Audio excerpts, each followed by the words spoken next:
with your abundant grace. Let our tongues proclaim your praise. Holy Spirit, come in this place. On peut être distingué parce qu'on se ressemble de façon physiologique. Et c'est comme ça on dit, mais ces deux personnes, on dirait que ce sont des jumeaux parce qu'ils se ressemblent trop. Alléluia.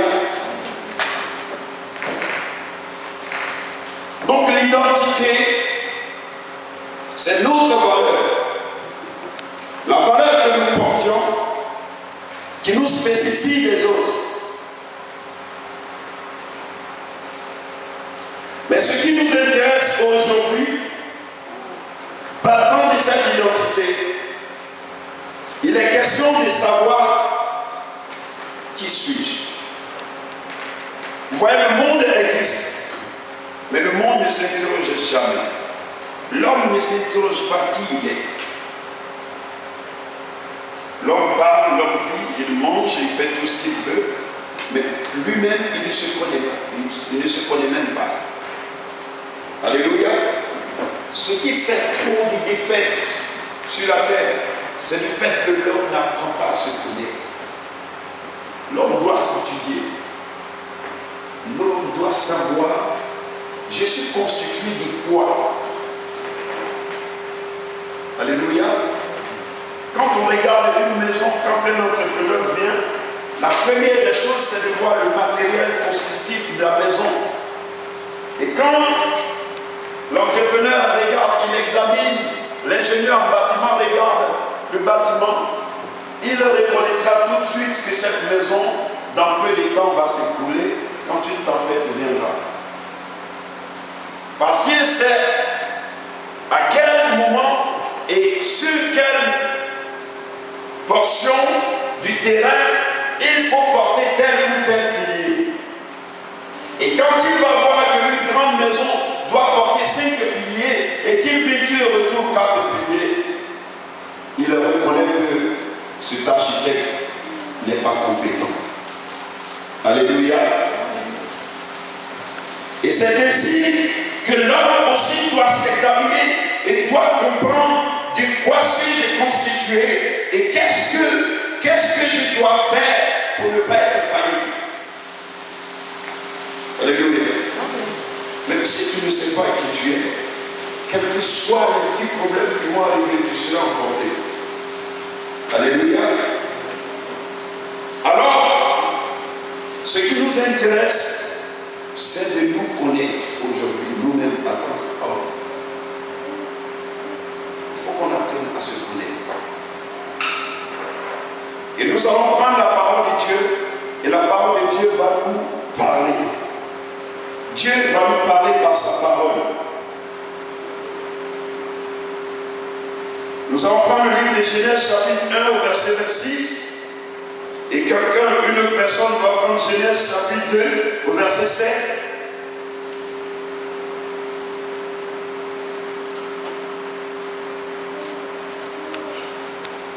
Une autre personne dans l'assemblée qui va prendre Ézéchiel chapitre 37. À partir du verset 1 au verset 6, une autre personne va prendre le livre de Lévitique au chapitre 17.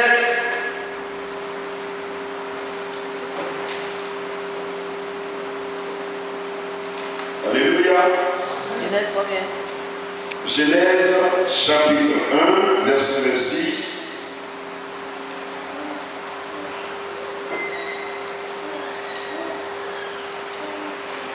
En arrière, Genèse 2, chapitre 7.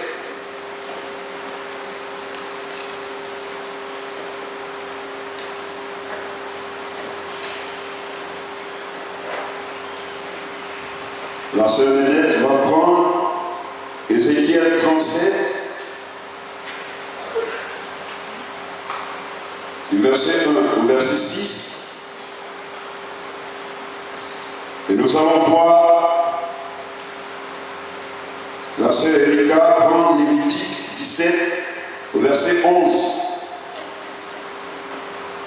Et la sœur Blondel va prendre Deutéronome 12 du verset 23 au verset 25. Et nous allons lire tous ces passages. Et Dieu va nous faire comprendre certaines choses.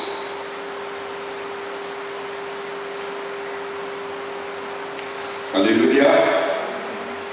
La sœur Henriette, l'évangéliste Alice, tu avais posé la question. J'ai cru que c'était pour te préparer à faire la lecture. Lis-nous Genèse 1, 26.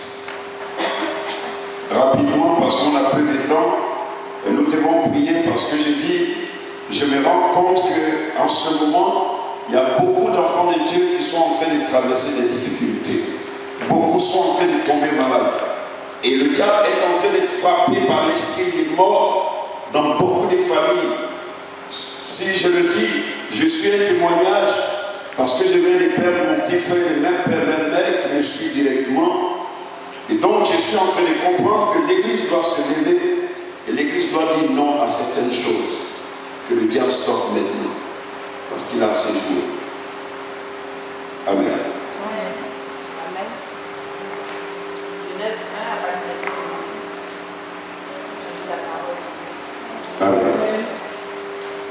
Puis Dieu dit, faisons l'homme à notre image, selon notre ressemblance, et qu'il domine sur les poissons de la mer, sur les oiseaux du ciel, sur le bétail, sur toute la terre et sur tous les reptiles qui rampent sur la terre. Amen. Amen. Je lis la parole de livre de Genèse 2, verset 7. Amen. L'Éternel Dieu façonna l'homme avec de la poussière du sol. Il lui insuffla dans les narines le souffle de vie, et l'homme devint un être vivant. Amen. Amen.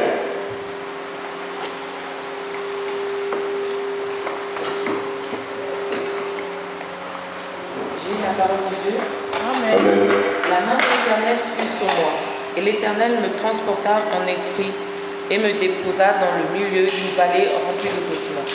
Il me fit passer auprès d'eux tout autour, et voici, ils étaient fort nombreux à la surface de la vallée, et ils étaient complètement secs. Il me dit, Fils de l'homme, ces eaux pourront-ils revivre? Je répondis, Seigneur éternel, tu le sais. Il me dit, prophétise sur ces eaux, et dis-leur, aux ossements desséchés, écoutez la parole de l'Éternel. Ainsi parle le Seigneur, éternel à ses eaux. Voici, je fais faire entrer en vous un esprit, et vous vivrez. Je vous donnerai des nerfs, je ferai croître sur vous de la chair. Je vous couvrirai de peau, je mettrai en vous un esprit, et en vous, et vous vivrez. Et vous saurez que je suis l'Éternel. Amen. Amen. Lévitique 17, verset 11.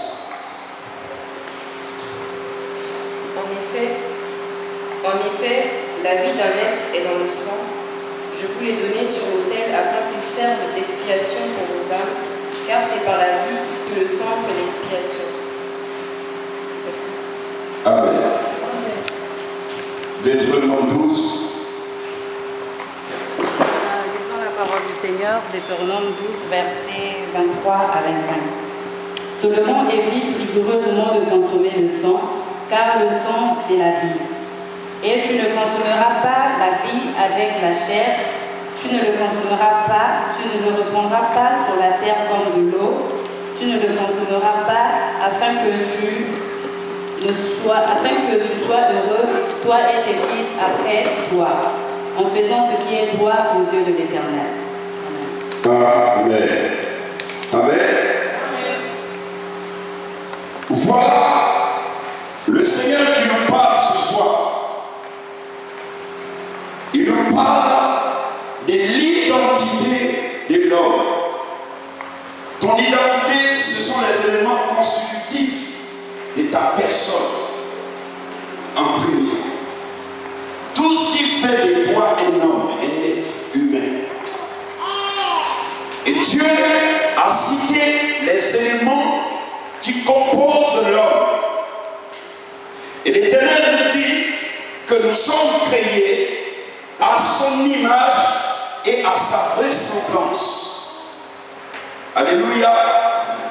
Or, le terme créé, mes bien-aimés, c'est tiré du néant. C'est être tiré du néant, c'est faire naître, c'est réaliser ce qui n'existe pas. Alléluia. Réaliser ce qui n'existe pas. Et donc Dieu va réaliser ce qui n'existe pas. Nous sommes la réalisation qui n'existe pas. Et quand tu es quelqu'un qui n'existe pas, nulle part, dis-toi que tu es spécial et tu es identique à toi-même et tu ne ressembles à rien d'autre. Tu ne ressembles qu'à toi. Alléluia. Et donc, nous ne pouvons pas accepter que la science dise que l'homme ressemble au singe. C'est faux. N'acceptez pas cela, c'est une confusion. Et ce n'est que du mensonge. Dieu n'est pas le fils d'un homme pour se tromper. Il est juste et tout ce qu'il fait est bon. Gloire à Dieu. Et donc le corps que nous constituons est l'image de Dieu, selon la ressemblance de Dieu, destiné à dominer. C'est cela que Dieu a fait. En second plan, Dieu va dire, je vais former l'homme, donner une forme à l'homme. Après avoir créé, ça dit faire apparaître ce qui n'existe pas, Dieu comme un potier qui va prendre de l'argile et commencer à mettre de l'argile au devant d'un public. Et lorsque Dieu va commencer à pétrir cette argile, il va, en tant qu'architecte, chercher une forme. Et il va donner forme à l'homme. Et dans cette forme, Dieu va souffler le souffle de vie. Alléluia. Pour que cette forme devienne une âme vivante. Et donc l'homme est composé d'un corps, d'une âme et d'un esprit. Alléluia. Ce sont ces trois entités qui vivent ensemble. Alléluia. Ces trois entités sont appelées à vivre ensemble. Mais il s'avère que l'homme se contente que du corps. Ce qui intéresse l'homme, c'est son corps. Et nous avons vu dans le livre d'Ézéchiel, Dieu va commencer à rassembler, dire les éléments qui composent le corps. Il va parler des os, il va parler des nerfs, il va parler de la chair. Il va rassembler tout cela. Il va dire voici ce qui fait l'homme en tant que corps humain. Et dans le livre de Lévitique, il va démontrer la valeur de l'âme. Il va dire faites attention à votre âme. Parce que l'âme c'est la vie. Quand il a parlé du corps, il n'a pas parlé de vie, mais quand il a parlé de l'âme, il a parlé de la vie. Donc en nous, c'est l'âme qui fait de nous une âme vivante. La vie qui existe en nous vient de l'âme. Alléluia. Et cette âme vit dans le sang. Et l'homme ne sait même pas que l'âme est dans le sang. Et que si on enlève du sang, du sang, tu perds la vie. C'est pourquoi le médecin se précipite à poser des garrots pour que le sang ne se vide pas du corps de l'homme. Pourtant le corps est là et tient sa forme. Mais pourquoi on se préoccupe tant du sang? Autant Dieu se préoccupe de l'âme parce que l'âme est dans le sang et le sang circule dans le cœur et le cœur est le moteur qui fait circuler le sang dans tout le corps. Autant le diable aussi sait la valeur de l'âme dans le corps. Et c'est pourquoi le diable aussi s'intéresse beaucoup au sang. Si vous voyez que les gens font que des sacrifices, vous voyez quand on veut tuer un poulet, on l'égorge pour que le sang sorte du corps, pour que le poulet ne vive plus. Et on verse le sang. Et on récupère le corps et on le mange, le corps de poulet.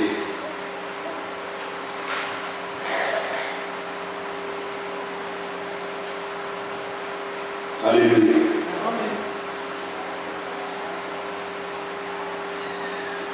L'esprit de l'homme a de l'importance.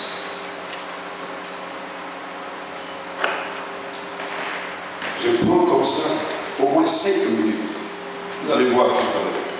Si elle ne se secoue pas, je ferme sa bouche, je vais boucler son nez. Je vais fermer sa bouche. Vous allez voir tout à l'heure, elle va commencer à se débattre. Pourquoi? Parce que le souffle de vie n'entre plus et ne ressort plus. Le souffle, c'est l'esprit.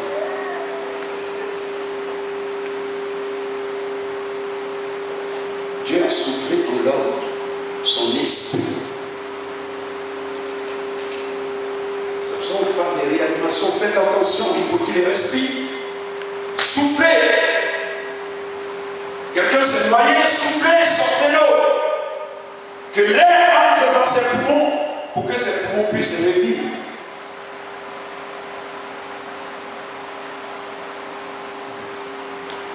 Et depuis que je commence à vouloir me connaître davantage, j'ai trop de problèmes avec le monde des ténèbres.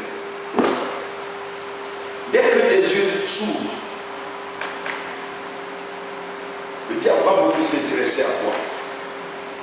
Parce que tu vas éclairer beaucoup de personnes, de faire attention. Et c'est pourquoi les pharisiens et les scribes disaient, faites attention à ce Jésus-là. Vous voyez, il y a beaucoup de personnes qui sont en train de connaître la vérité. Si on ne met pas la main sur Jésus, vous allez voir qu'on va perdre même ceux qui sont avec nous. Si vous voyez que les hommes de Dieu, les servants de Dieu sont beaucoup attaqués, c'est parce qu'ils méditent beaucoup la parole de Dieu et vouloir connaître qu'est-ce que ce monde dans lequel nous sommes. Comment est-ce qu'il fonctionne? Qui sommes-nous et comment on peut maîtriser ce monde? Et plus tu cherches à maîtriser le monde par la connaissance de Dieu, plus celui qui se croit le prince du monde, le diable, va chercher à se lever contre toi. C'est quoi nos combats sont rudes? Plus que ceux qui n'ont pas encore la vérité, qui ne connaissent pas encore la parole de Dieu. Plus tu t'investis, plus tu es devenu un danger pour ça.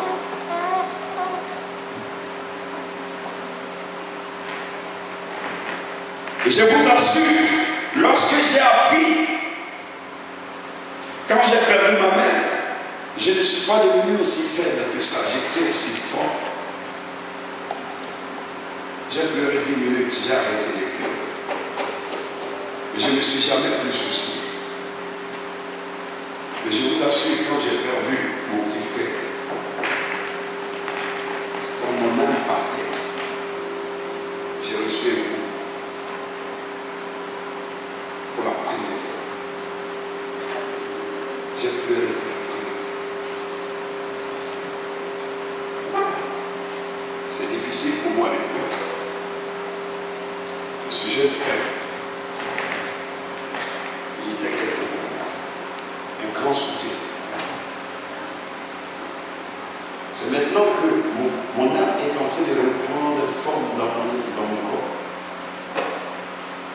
Mais je marche et je parle.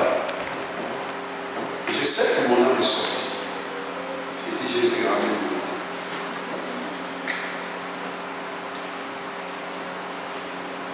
Ça va, c'est rien. Tout ce que vous voyez, c'est rien. Si l'âme n'habite pas le corps, le corps n'est rien. Je voulais attirer l'attention des enfants de Dieu de ce qui doit nous préoccuper dans notre vie. Je marche comme ça, mais je sais que le Dieu souffre. J'ai pris un peu. Le diable a dit, je vais le frapper là où on ne l'a jamais frappé. Que gloire soit rendue à Jésus, parce que Jésus est vivant. C'est ça qui me plaît. L'ennemi peut nous combattre, mais tant qu'on a Jésus, on gagne. On ne perd jamais avec Jésus, non. Mais bien aimé, ne pensez plus aux événements passés. Regardez la volonté de Dieu. C'est elle qui est la vie. Alléluia.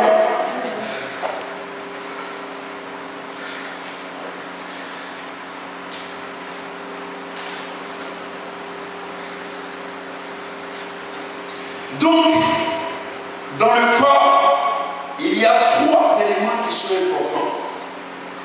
Être créé, être formé et le souffle. Et le terme souffle. Ce sont ces éléments-là qui tiennent le corps. Tu es créé, si tu ne prends pas soin, tu peux avoir une fracture. Ah, ton pied est cassé.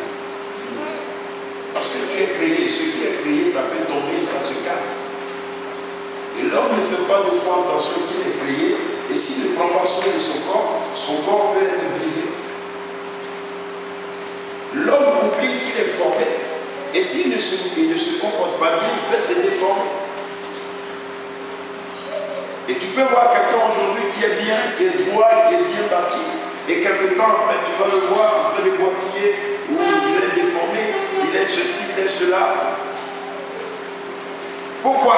Parce que dans l'ignorance, on peut faire ce qu'on veut avec le corps, or on ne sait pas que ce corps-là, il peut changer. Il est flexible. Quand vous allez voir ceux qui font le yoga, qui font la gymnastique, ils peuvent se plier parce qu'ils ont été formés, donc ils peuvent se déformer, se donner une autre forme.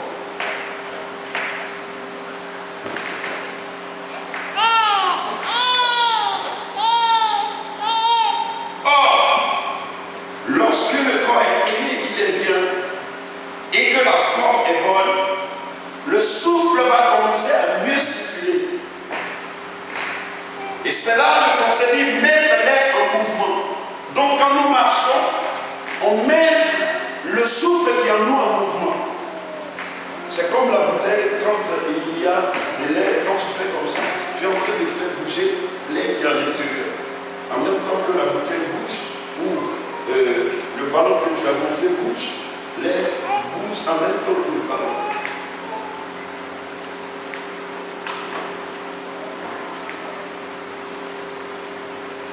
Alors, l'homme est une créature de Dieu. Que personne ne vous dise que c'est quelqu'un qui a créé l'homme, que l'homme n'appartient pas à Dieu. L'homme appartient à Dieu. Ayez un peu de respect pour l'Éternel. Il est très patient, mais un jour viendra où chacun va rendre compte de tout ce qu'il a dit sur cette terre. Que Dieu n'existe pas, que Dieu n'est rien, que Dieu n'a pas créé l'homme, que l'homme est un animal. Tout cela, tous ceux qui disent ces choses vont rendre compte à Dieu. Ils vont lui démontrer où est-ce qu'ils ont découvert ces choses, qui les a écrites.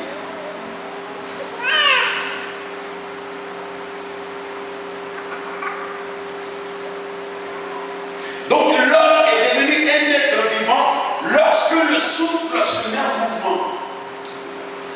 C'est ça, en 2009, où j'ai eu mal au ventre pour la première fois, où j'ai eu la diarrhée à 4 h du matin et j'ai compris comment un homme meurt. J'ai commencé à aller à la selle, et du coup je vois l'air qui sort par les orteils. L'air qui était en moi, le souffle qui était en moi, ça commence à sortir. Et je vois, et j'ai crié, Jésus, il n'est pas grand temps que tu m'amènes, Seigneur. Je suis en train de perdre mon souffle. Je vois le souffle qui sort par là. Je suis tombé dans les toilettes.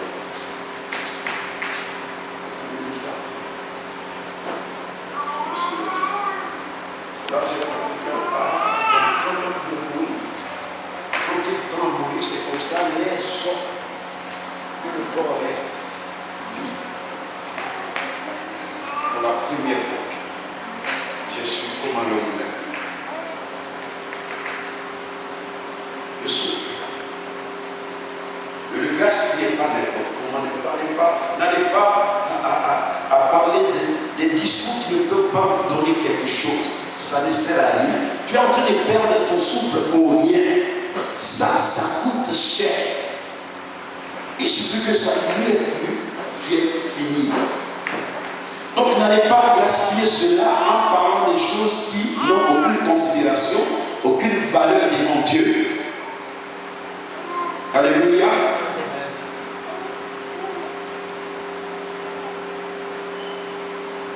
Je voulais parler de ces trois entités. Le corps, l'âme et l'esprit. Et les gens ne savent pas, c'est tout ce que le diable cherche. Le diable cherche le sang. Tous ceux qui sont tués mystiquement, le diable enlève leur sang en sorcellerie. Tu vas à l'hôpital, on te dit tu n'as plus de sang, mais mon sang il est parti où? Il faut qu'il soit versé pour qu'on me dise que je n'ai plus de sang. Non, entre nous, comment le sang peut s'évaporer d'un corps qui est encore, qui n'est pas percé? Expliquez-moi ces choses. Ouvrons nos yeux pour comprendre que ce monde, il est mystique.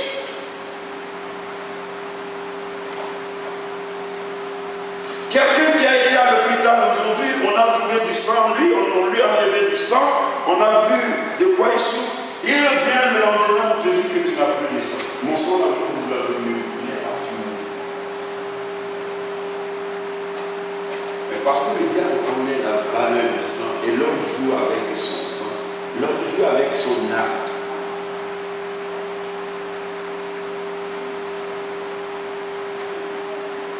Plus je commence à prendre soin, à vouloir prendre soin de ces choses-là, plus j'ai trop de problèmes. Parce que c'est un trésor. Ton âme est le trésor impérissable de Dieu. Ton âme est une richesse de Dieu. Ton sang, c'est une richesse de Dieu. Il ne faut pas mettre n'importe quoi dans le sang. C'est pourquoi l'homme, ce que tu dois manger, il faut que tu contrôles cela parce que tu peux polluer ton sang, tu peux détruire ton sang. Toi-même, tu peux détruire ce qui faisait de toi un être vivant.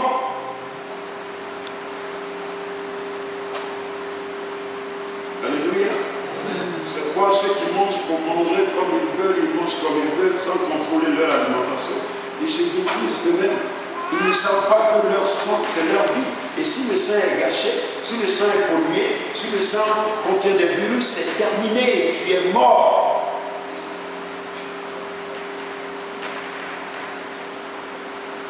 C'est comme ça les gens meurent. Parce qu'il n'y a aucun contrôle, il n'y a aucune analyse, il n'y a aucune connaissance. On traite le corps comme on veut, on dit c'est ma vie. Tu as acheté ton âme où? Pour la posséder. Pour que tu dises c'est ma vie. Le Seigneur a dit l'âme c'est la vie. Ne mangez pas l'âme et le sang. Sinon vous détruisez la vie.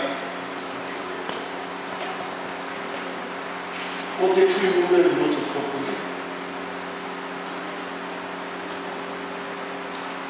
Faisons attention.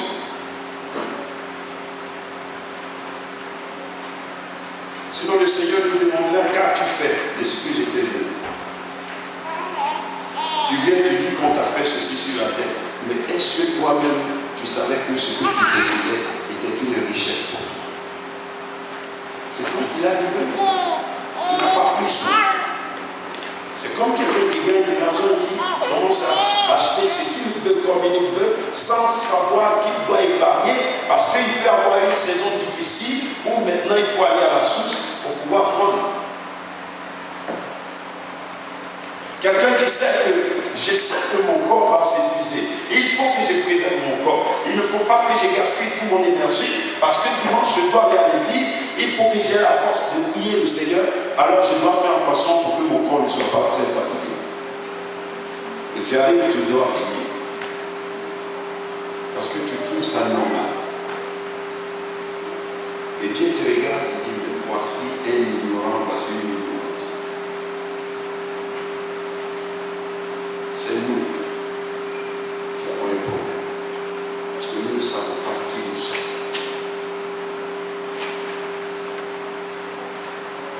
La vraie difficulté, c'est notre ignorance qui nous tue. Et c'est pour ça, dès que j'ai quelque chose, quelque part, je dis, Seigneur, non, ça ne doit pas être comme ça. Et le diable, tout le temps, il veut m'amener à dire que non, ça ne doit pas être comme ça. Parce que je suis maintenant conscient, je ne veux pas qu'il joue avec mon corps. Je ne veux pas qu'il touche mon âme. Je ne veux pas qu'il touche à mon esprit. Je ne veux pas qu'on me dise n'importe quoi. Parce que je sais que mon esprit a besoin de bonnes paroles pour que mon corps soit bien. Parce que c'est ce que j'entends qui va fortifier mon corps. C'est ce que j'entends qui peut affaiblir mon corps. Si je te dis, tu vaux rien. Ah, toi, tu es qui? Tu vaux rien. Tu vaux rien. Partout, tu vas passer maintenant, on te regarde. Là, c'est tes cachets que je mets sur toi. Je te prends tes cachets. Tu arrives quelque part. Je ne suis même pas là, mais quelqu'un te regarde. Mais toi, tu ne connais pas. Tu vaux rien. Mais c'est quoi? Il me dit, tu vaux rien là-bas. Je viens, même la même personne n'est pas là, mais ce sont les mêmes choses. Pourquoi? Parce que tu les as avalés. Tu as donné place à ce cachet faux qui n'est même pas ton identité.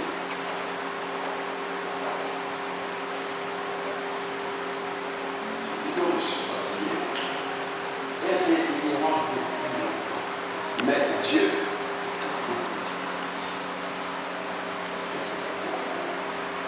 que je prenne soin de ce que tu m'as donné. Je suis un économe. Je dois te rendre compte de la vie que tu m'as donnée. Maintenant, si je gère là, je vais accuser qui?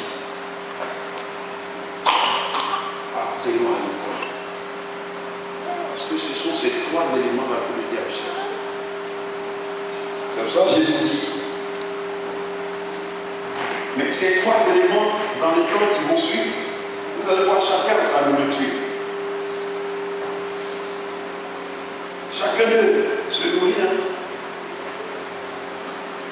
On est là comme ça, on ne sait même pas quel genre de nourriture, mais on se bourre des KFC. Je viens depuis tout à l'heure avec la peau, on a bien mangé. Et quelqu'un en trois, les trois sont en trois, mais il y a un qui est bien nourri et il y a les autres qui ont faim. Et tu es là, tu crois que tu vis. Ah, je vis, moi, je viens de manger. C'est ton corps qui parle. Mais ce n'est pas ton âme qui parle. Au moment où ton corps se réjouit, il y a ton âme qui dit, moi aussi. Qu'est-ce que tu m'as réservé? Et toute la journée, tu ne manges rien. Tu ne donnes même pas à manger à quelqu'un qui est avec toi, qui fait le pilier de ta vie, mais qui ne reçoit aucune nourriture pour être solide, pour te diriger. Ton âme et ton esprit ne reçoivent rien. Et quand tu vas le nourrir, tu vas écouter des choses bêtes. Et puis ils disent que non, moi je n'ai pas envie de manger ça. Ce n'est pas ça ma nourriture. Mais quand même tu persistes. Compris, si tu ne veux pas manger, c'est ton problème. Mais si je mange, je ne serai pas en bonne santé. Mais parce que l'homme ne sait pas, il ne se connaît pas, il croit que c'est son corps qui fait sa vie. Toute sa vie, c'est le corps. Regardez combien de fois vous oubliez la vie. Si j'ai dit à chacun, donnez-moi 2 versets que vous avez reçus de la part du Seigneur. 2 versets. La parole de Dieu.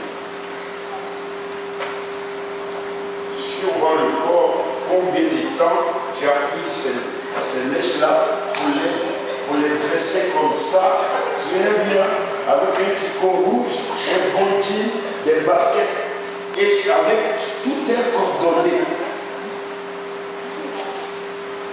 Le corps lui seul bénéficie, il est égoïste. Il étouffe les autres, que les autres ne reçoivent rien. C'est lui qui demande tout le temps. Et personne ne fait attention à l'égoïsme du corps. Et tous nous investissons à faire plaisir au corps, oubliant que ceux qui font le pilier même sont là. Et notre âme et notre esprit.